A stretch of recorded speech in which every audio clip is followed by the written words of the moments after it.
Assalamualaikum warahmatullahi wabarakatuh. Perkenalkan, nama saya Ilma Farhaini dari jurusan Teknik Elektro Jakarta Global University semester 6.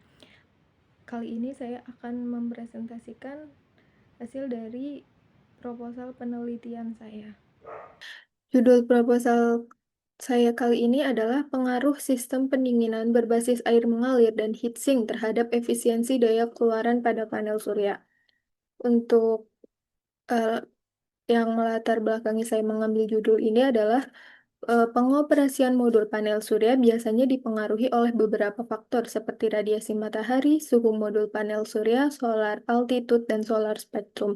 Jadi daya listrik yang dihasilkan sel surya ini berbanding lurus dengan radiasi yang diterima oleh sel surya. Semakin besar radiasi yang diterima oleh sel surya, maka akan semakin besar pula output daya yang dihasilkan. Semakin besar intensitas matahari, maka arus yang dihasilkan akan semakin besar. Tapi arus yang tinggi ini juga dapat menimbulkan panas berlebih atau overheating pada modul panel surya.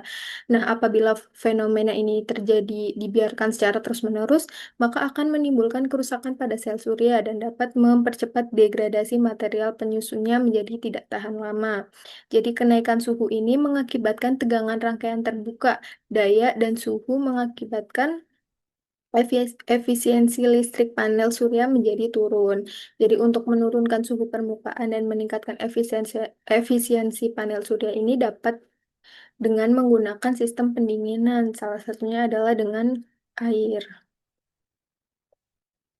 Jadi untuk rumusan masalahnya yaitu bagaimana pengaruh sistem pendinginan berbasis air mengalir dan heatsink terhadap efisiensi daya keluaran pada panel surya, kemudian seberapa besar peningkatan efisiensi daya keluaran yang dihasilkan setelah diterapkan sistem pendingin pada panel surya, kemudian bagaimana pengaruh perbedaan rentang waktu pendinginan terhadap efisiensi daya keluaran pada panel surya. Jadi dari rumusan ini kita akan eh, mendapat tujuan penelitiannya yaitu menganalisis pengaruh sistem pendinginan berbasis air mengalir dan heatsink terhadap efisiensi daya keluaran panel surya. Kemudian mengetahui besarnya peningkatan efisiensi daya keluaran setelah diterapkannya sistem pendingin. Dan yang terakhir mengetahui pengaruh rentang waktu pendinginan yang berbeda terhadap efisiensi daya keluaran panel surya. Untuk manfaat penelitiannya kita dapat memperoleh Yang dapat kita peroleh itu yaitu memberikan data mengenai efektivitas sistem pendinginan air mengalir dan heatsink terhadap efisiensi panel surya, kemudian menjadi referensi ilmiah untuk pengembangan sistem pendinginan pada panel surya dalam meningkatkan kinerja konversi energi, kemudian memberikan referensi dalam menentukan sistem pendinginan yang sesuai berdasarkan waktu penggunaan dan efisiensi yang dihasilkan. Batasan penelitian kali ini yaitu penelitian hanya difokuskan pada sistem pendinginan air dan heatsink tanpa mempertimbangkan metode pendinginan lainnya. Kemudian rentang waktu pendinginan yang diuji dibatasi pada jam-jam tertentu selama siang hari sekitar pukul 10 sampai 14 waktu Indonesia Barat. Kemudian variabel lingkungan seperti suhu udara, kelembapan, dan intensitas cahaya matahari ini dicatat tapi tidak dikendalikan secara penuh. Untuk kajian pustaka bab 2 itu berdasarkan landasan teori yang saya gunakan itu pertama ada efek fotovoltaik. Jadi PLTS ini menggunakan sinar matahari melalui sel surya atau biasa kita sebut fotovoltaik ya untuk mengonversi sinar foton matahari menjadi energi listrik. Jadi fotovoltaik ini mengubah cahaya secara langsung menjadi arus searah atau yang biasa kita sebut arus DC dengan menggunakan kristal silikonnya. Jadi bila kristal itu dipotong setebal sekitar 0,3, maka akan terbentuklah sel-sel silikon atau yang biasa kita sebut sel surya. Jadi pada tiap-tiap sambungan sel ini akan diberi sambungan listrik dan akan mengalirkan listrik ketika terkena cahaya matahari. Nah, kemudian ada sistem PLTS off-grid. Jadi sebenarnya sistem PLTS ini ada dua, yaitu sistem off-grid dan sistem on-grid. Untuk sistem on-grid ini tidak menggunakan baterai, jadi langsung terhubung ke jaringan PLN. Jadi kita ketika ada arus berlebih, kita dapat Jadi sistem akan menyalurkan ke sambungan PLN melalui inverter ekspor import atau EXIM. Jadi bedanya dengan sistem PLTS off grid ini yaitu sistem PLTS off grid memerlukan baterai untuk menyimpan cadangan energinya.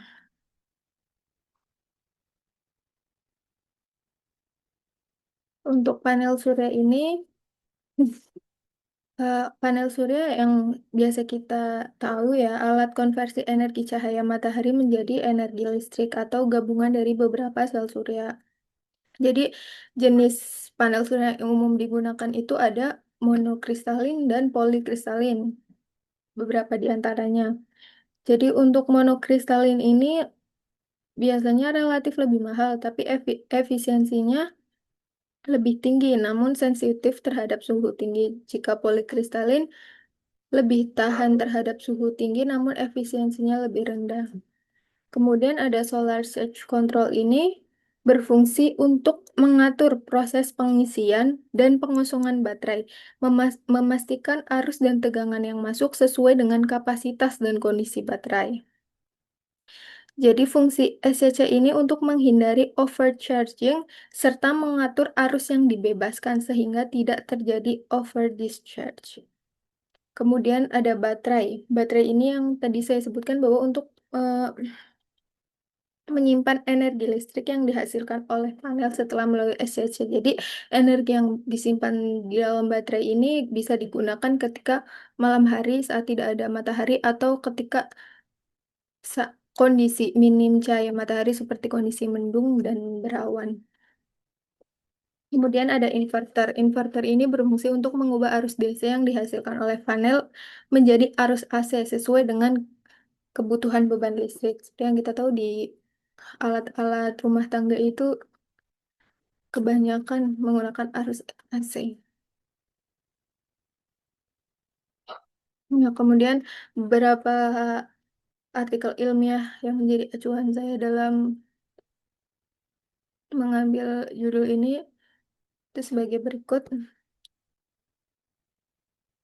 Yang pertama ada analisis karakteristik modul panel surya dengan sistem pendinginan air menghasilkan nilai kalorifer panel surya mencapai 65,2 volt, 11,4 ampere, suhu modulnya 30-38 derajat Celcius, serta meningkatkan daya keluaran hingga 35% dan efisiensi hingga 15%. Kemudian ada artikel ilmiah yang lain dengan hasil bahwa daya maksimal yang dicapai pada pengujian ini yang menggunakan media air pendingin sebesar 36,5 watt dengan efisiensi 10,96%. Sedangkan photovoltaic modul yang tidak berpendingin daya maksimalnya hanya diperoleh 30,2 watt dengan efisiensi 8,51%. Kemudian ada pengaruh pendingin panel surya terhadap efisiensi daya keluaran itu didapatkan hasil bahwa rata efisiensi pada panel surya yang bersuhu air 60-70 derajat Celcius adalah 11,42% dengan rata daya keluaran yaitu 19,58 watt. Kemudian rata efisiensi panel surya dengan air bersuhu 25-28 derajat Celcius adalah 12,40% dengan rata daya keluaran yaitu sekitar 21,26 watt. Dan rata efisiensi panel surya tanpa air adalah 11,86% dengan rata daya keluaran 20,34 watt. Jadi dari ketiga artikel ilmiah ini didapatkan hasil bahwa panel surya yang diterapkan sistem pendingin itu lebih lebih baik dalam menghasilkan daya keluaran serta serta tingkat efisiensinya lebih tinggi. Nah, ada metodologi penelitian. Berikut adalah diagram alir atau flowchart penelitian kali ini. Itu ada mulai terus kemudian identifikasi masalah dan studi literatur, kemudian perumusan tujuan dan hipotesis penelitian, perancangan sistem, kemudian pengambilan data, analisis data, serta menarik kesimpulan dan selesai.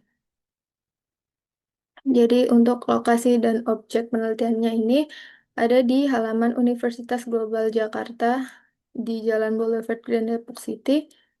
Dan objeknya itu panel surya dengan penerapan dua metode pendinginan, yaitu alir mengalir dan heatsink. Untuk metodologi pengembangan dan variabel yang diteliti.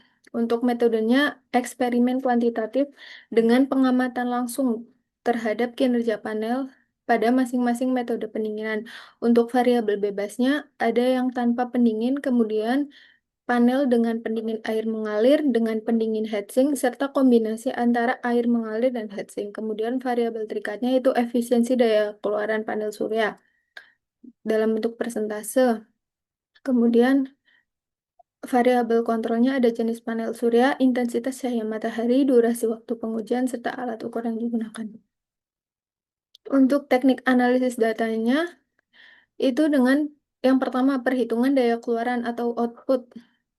Jadi melalui rumus P output sama dengan V kali I. Kemudian perhitungan efisiensi daya keluaran panel surya dengan rumus P out per P in dikali 100%.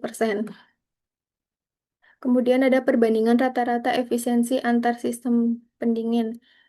Dan yang terakhir, visualisasi grafik hubungan waktu terhadap efisiensi perbandingan terhadap mohon maaf. Kemudian ada visualisasi grafik hubungan waktu terhadap efisiensi perbandingan efisiensi antar konfigurasi pendinginan serta suhu panel terhadap daya keluaran. Untuk kesimpulan yang bisa saya tarik adalah beberapa hasil penelitian telah membuktikan bahwa penggunaan pendinginan berbasis air mengalir efektif dalam menurunkan suhu permukaan panel.